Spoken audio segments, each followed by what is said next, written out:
going, guys? You wanna go? Yeah. Okay. We'll go. Today we will keep talking about real estate and fitness, and the main topic today, I guess, is going to be more fitness talk than the real estate. And Abby is going to tell you about some useful tips, how to stay in good shape, how to be consistent, and I will basically ask her what's the best way to do it. Yeah. So we're basically gonna just have like a Q&A session. So if you guys have questions along the way, feel free to ask or just type them below. And I will be more than happy to answer any questions you have, health and fitness related, or even mindset related. So Olga, what was your first question? I was thinking about how often actually do you feel or would suggest people to exercise to be in good shape? Is it like every day? Is it a few times per week? What would you suggest? That's a really good question. So I get this question quite often, and it really also depends on your goals. One of the things that I strive for is you want to create good habits that are going to last a long time. And if you're somebody that doesn't do well with like going full throttle or going 110%, 5 days a week or 4 days a week right in the beginning, I suggest creating a system. So you're going to do like 3 days a week for 20 minutes. If you're somebody that doesn't like to work out and you don't enjoy it, do something attainable to where you can make it happen consistently for about 3 to 4 weeks.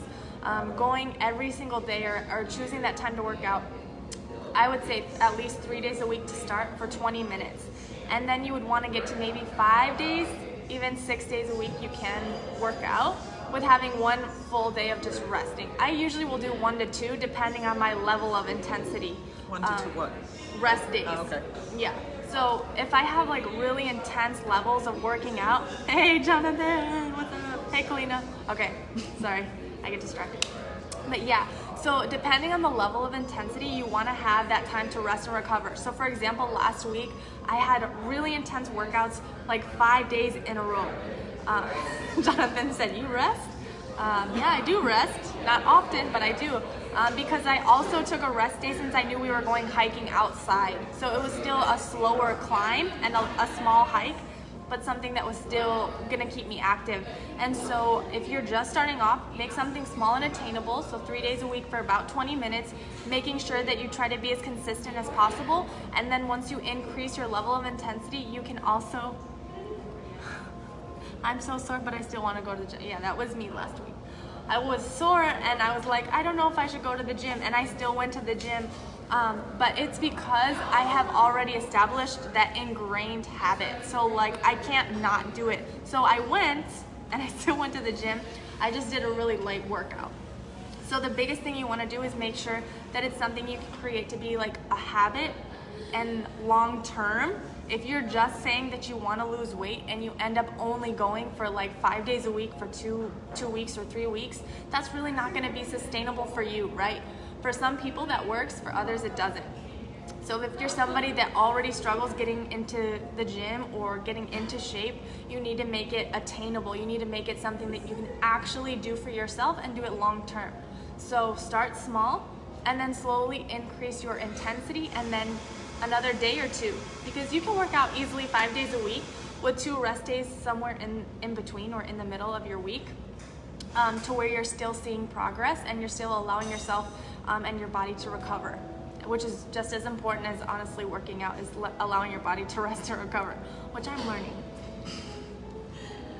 A lot of people, when they think about exercise, and they believe that there is some magic exercise or magic trick that you can do in gym and lose weight, for example, right? Yeah. So is there any specific system or some specific exercise, or should you just go running 7 days per week and that is going to help you lose weight? Mm-hmm. Is there any magic there? I would say there are 2 magic tricks, which I know that you guys probably already know, but I'm going to refresh your memory. So the first magic trick is the magic that happens in the kitchen. If you guys don't know how to eat properly or just understand portion control, that's essentially what can really hold you back from seeing any progress. And I can tell you from my experience, I used to eat healthy all the time, but I would eat all the time, like healthy food all the time, and I wouldn't see progress, and I'd be like, what's happening? Like, why? I'm working out 6 days a week, but I eat kind of healthy, and I just wouldn't see progress. And then the way you train is really important. It doesn't really matter always the duration or how much you're training. For me, it's like the intensity and what you're trying to get out of it. So for example, like we were just talking and she said, you know, what if someone really likes to do yoga, but they also have weight to lose and they don't like to run? There's still a lot of things that you can do. Sometimes it's really important to kind of jump into the things that you don't like, because it shows you just how far you can go by allowing yourself to be in those uncomfortable situations. So the magic would be in the kitchen by what you're eating and what you allow in your body. And then the second thing is allowing the intensity to slowly increase and become just much more intentional with your movement. Because you can run, and I was telling this, good, at least you're learning, keep up the good work. Yeah, where you have to gain the weight. Yeah, so I've never gained like a significant amount of weight, but I've definitely lost my, what would I say, like my ability to stay in tune with like the high intensity workouts and doing good runs for a longer period of time. Like I just gassed out really quick. So the magic, once again, is in the kitchen with how you eat, what you eat and put in your body, and the amount. Like I said, you can still gain weight with eating healthy foods. And then the second thing is, you can do so many different types of workouts, but it's your intentionality behind the workout. And then also I would really sit on the intensity, right? You want things to be a little bit more intense if you want to burn more. We were just talking about, if you run and jog, if all you ever did was jog a certain amount of time, weeks and weeks and weeks on end, your body actually becomes resilient and adapted to that run or that speed, that momentum, and so it becomes harder to lose the calories because your heart rate starts to get regular. It starts to just maintain a regular plateau. Yeah, kind of like a plateau, I would say. And then your metabolism, it will increase, but then if you just keep doing the same thing over and over again for weeks on end and it never changes, a lot of times your metabolism will end up hitting that point and then it will just stay there. So you want to continue to allow yourself to have those higher intensity days to where you're really increasing your heart rate and you're increasing your, resistance training. I was gonna say resilience training. And that happens over time, and I suggest if you really don't know where to turn to, like, ask a coach, ask somebody for help, because if you just say, oh, I have to go intense and burn more calories, you can also in return end up hurting yourself or not knowing what you're doing, and then once again you just want to quit because you're like, I had to start intense and now I don't know what to do, and then you'll just quit. And then it will happen over and over and over again. But when you create a structure and you have a system and foundation in place, like anything, you're so much more likely to succeed in achieving the goals that you've been wanting to achieve for years on end, right? It doesn't happen overnight. As we discussed earlier, achieving goals is a lot easier when you have accountability partner or trainer, right? Somebody who can look after you and just make sure that you're achieving those goals. As soon as you have the person who helps you achieve those goals, it gets easier, a lot easier, and you don't get frustrated as much not achieving the goals, so just because you have the person who supports you. So it's really important to do that, and maybe you can tell us a little bit about warm up before you start exercising. Is it important to warm up, or because I don't usually do it? Kitchen doesn't have the magic, your sincerity does. I would disagree, but that's all right. I think a big part of the reason why people struggle with weight loss is because lack of understanding. But sincerity does also matter. So, stretching, yes. I am a firm believer in warming up and cooling down. I don't think it needs to take forever. I think you can do a really good stretch in between 5, 7, 10 minutes. You don't have to take forever to stretch or cool down, but it's really, really important to avoid injury from happening and to avoid just these massive, like, not doing anything and then all of a sudden going crazy and, you know, excelling and doing something extremely intense. So what I would suggest is allow, even if you don't know how to stretch or you don't know how to do something as a warm-up or cool down, even finding YouTube, like YouTube has a lot of really good 5-minute videos of stretching or warming up, and do that. Be very consistent, or do it when you first wake up or go to sleep, because stretching has so many benefits to it besides avoiding injury. We were just talking about it. It helps with your blood circulation and blood flow. It helps with your stress levels. It helps with warming up your muscles. It helps with stretching out the ligaments. And all around is one of the things that you can do for a long period of time that you really are going to benefit from every single time. And that's one of the things I learned in high school, but I actually didn't implement until like last year consistently. And I had told her recently, I was in a jiu-jitsu tournament, and I was trying to stretch, but I was watching this tournament thinking, oh, I have 25 minutes until my match, I have so much time. And so I wasn't stretching right away, and I was cold. And then they said, Abby, you're up next. And I was not prepared, like they were not going in order. And so what happened was I had like 20 seconds, 40 seconds to stretch. I don't even know if it was even a minute.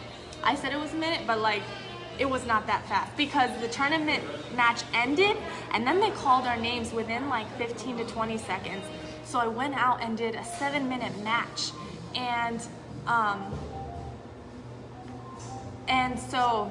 Did it hurt so much, the muscles? Yeah, so I went out and I went and did an intense tournament.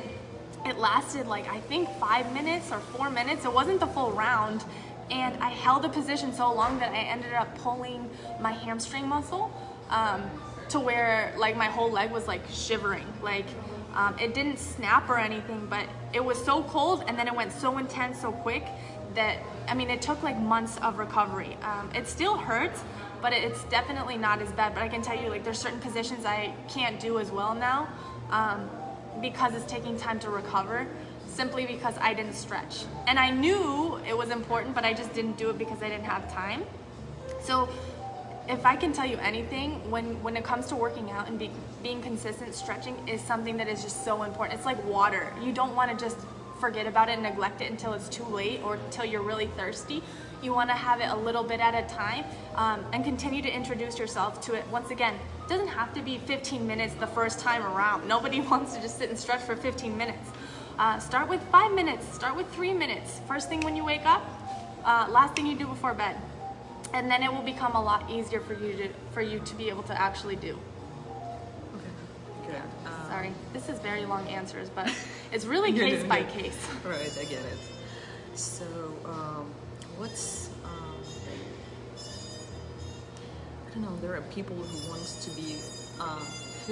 want to exercise, but they don't have any particular goal in mind. I mean, they just want to be healthy, basically. Yeah. So would you say they need to exercise consistently as well? If they're doing good with food, if they're exercising sometimes once in a while, should it be consistent for those who just want to stay in good shape, not having those goals of losing weight or gaining some muscles, like, you know, just exercising? Should they, just to be healthy, do you need to exercise consistently, and how often? Well, that's a really good question. I get this question quite often. So I would like you guys to think about one really good question for yourselves. And if you're at this point where you just want to be healthy, ask yourself why. So why is it even important to you? Why is it that it's right now that you're wanting to be healthy? Is it because of your kids? Is it because of your spouse and your intimate relationships that are being affected? Is it because of your mindset and your clarity? Are you feeling low energy? Are you not fitting into your pants? You have to really dig deep and find like your why, because you don't have to have, I want to lose 10 pounds or I want to have a 6-pack, but you do have to have a why behind it, or else you won't really want to be consistent, because life happens, guys. As we know, COVID, we know people are losing jobs. Life happens. But if you can stick to your why, you're wanting to be healthy, that will in return encourage you to want to eat better, eat cleaner because you feel better. And then the consistency of working out, like I said, it doesn't have to be all the time. But if you want to have that consistency or healthy living lifestyle, I would say working out a minimum of 3 to 4 days a week is going to be so good for you.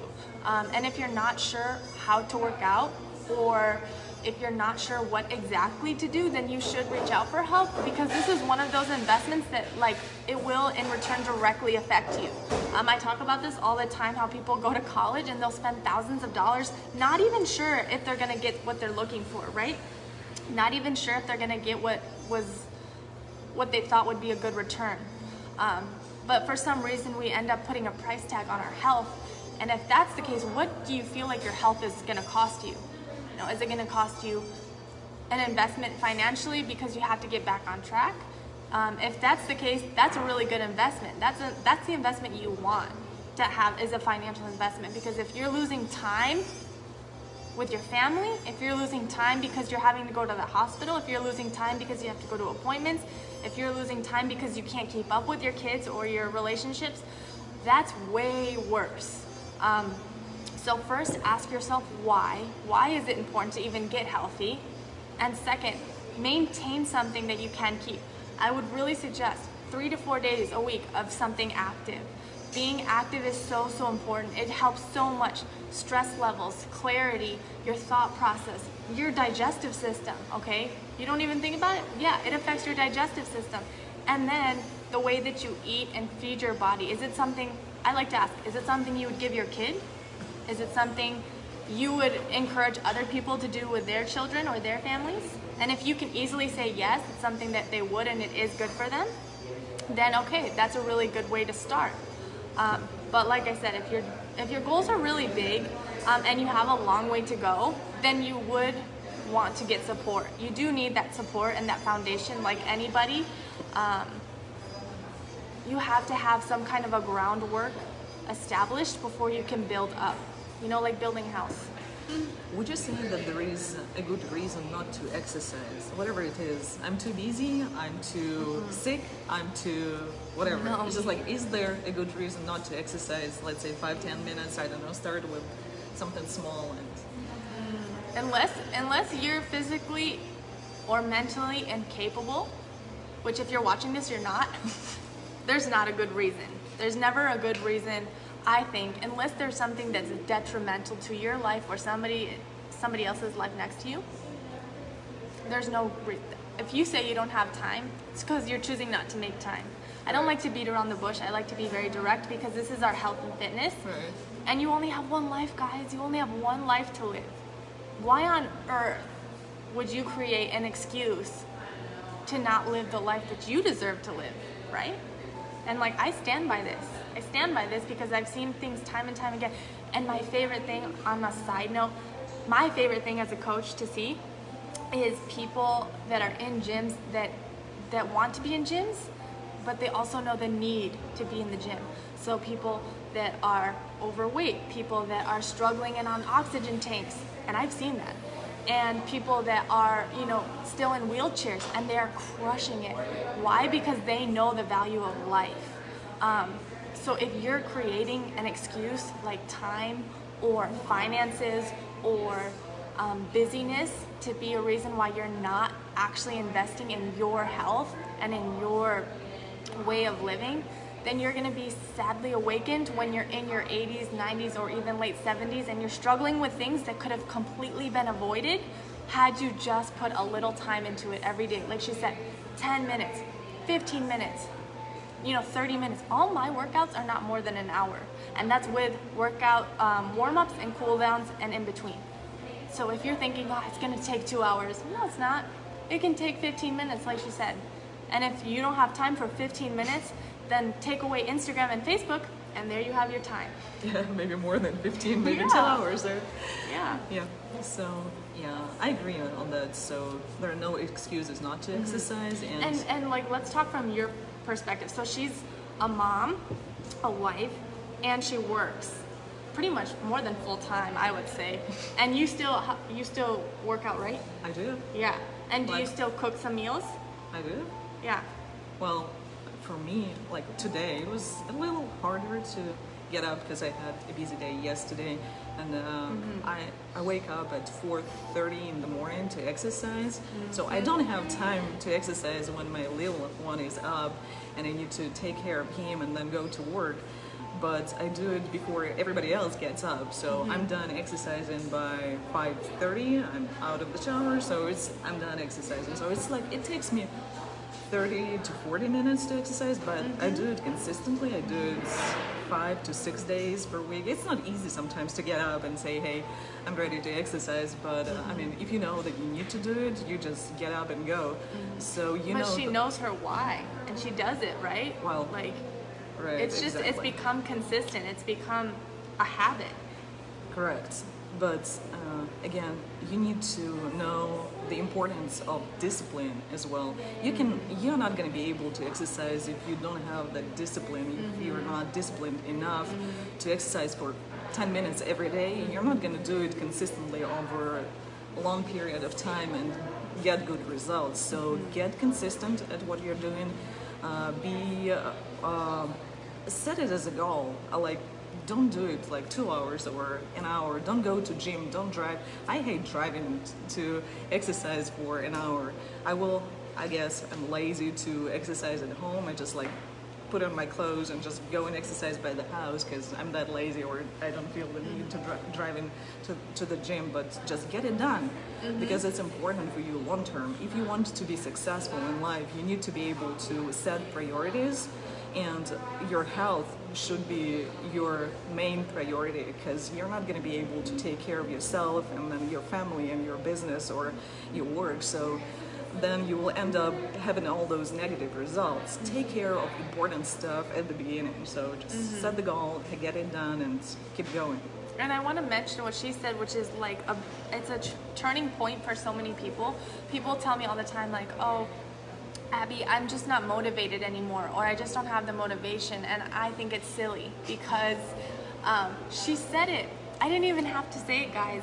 It has nothing to do with motivation. Motivation actually comes after, like way after. So if you're waiting for motivation, we're gonna have to wait till Christmas because that's not coming. You have to have the discipline. So once discipline is in place, once you've had it like right here, and then you start to see results, the motivation then comes, and it comes in waves of, really great times and then times where you just don't feel motivated, right? But she has had that discipline, and she's had that routine set in place for her understanding of why it's important, that now it's just something she does, right? It's not an option. Yeah. You just do it. You talk to yourself one time and you know that it's important. Yeah. And I want to be successful in life, and my success depends on how healthy I am. And so it's not an option. Every morning, like I do it like brushing my teeth. I do it in the morning and in the evening, and exercising is not an option as well. Just you do it in the morning and forget about it. Just 20-30 minutes and you're done. Yeah. Like get into habit, exercising just as well as you're brushing your teeth. Yeah. So we hope this was helpful, but once again, it's not to discourage you, saying like, oh, you're never gonna feel motivated until later, or it's gonna take this long. But it really comes down to like very simple things, right? Number one is just making the decision. So you have to make the decision, and then you have to stick to it. So you can start with saying, I want to lose 20 pounds. But you're gonna have to have a system set in place. You can't just be like, I want to lose 20 pounds, and then you're gonna lose it. Like, that doesn't happen. You can't just be like, I want a degree, so I'm gonna go buy my degree. Well, some people might be able to do that, let's be honest. But it all comes down to simply making a decision and sticking to it, and then setting yourself up and creating that that system in place to where you might fail, but you're going to be a lot less likely to fail with a solid system or coach or teacher in place. And I actually am going to end with this, which is a study in statistics. So you don't just think that it's my opinion, but there's actually a study behind it that shows how important accountability is to people and humans in general. So there was a study done where they said that it was 65% of the people that had goals that they wanted to achieve actually made it when just talking about it to somebody else. When they had to publicly announce it or tell somebody that they loved and cared about their goal. But 90% of the people that actually invested in a coach or a teacher that was regularly teaching them and guiding them on what to do, 90% succeeded. And so there is a drastic percentile and difference when you have structure set in place and you have an actual teacher or coach to help kind of keep you accountable on a regular basis, not just like once a month or every other. Honestly, if you're having your spouse keep you accountable, that's probably not going to work because we both have been there, done that. And I know so many people that are like, oh, my spouse is going to keep me accountable. And it doesn't work. Like, it works maybe a month, maybe 6 months on a good year, right? But let's be honest, this year's been a struggle. So if you're having your spouse keep you accountable, I give you some gold stars because that's tough. But It is. yeah. Anyway, I hope this was helpful. I hope so too, and I encourage you guys to reach out to Abby if you have any more questions on fitness, and she's really good at what she's doing, and she's been doing it for a long time, so yeah, I hope that you will find some answers to your questions if you're interested in getting in good shape, or you want to be consistent with what you're doing. She'll be able to help you out there. Yeah. And if you guys are watching this later, yeah, you can always add questions below or just reach out and message me, and I would be more than happy to answer any just basic questions. But like she said, if you guys are legitimately wanting like permanent solutions and permanent changes for your life, and you're at a point where you're just sick and tired of feeling discouraged and you feel like a failure because you can't meet those goals that you've been wanting to meet, it's not impossible. You just need to have a good system set in place. It's really quite simple, just not a lot of people want to put the effort forward. So if you're at a point or at a breaking point where you're just not sure, you know, where to go and find this change to lose the weight and to tone up and just to, you want to feel better, right? Ultimately, we want to feel good about ourselves. We want to feel confident. We want to feel attractive. That's something that's immeasurable. It's priceless. And I would hate for you to have to miss out on that because you chose not to make the decision. So even if it's just making the decision on your own or reaching out for help, just do something about it today. That's where I'm ending. Good. Guys, have a good day. I guess we're going to wrap up, right? And just if you feel like you have some questions, reach out to us and talk to Abby about health. And next time we'll hopefully talk about real estate. Yeah, we'll mix them together. Yeah. Have a good day, and we'll see you soon.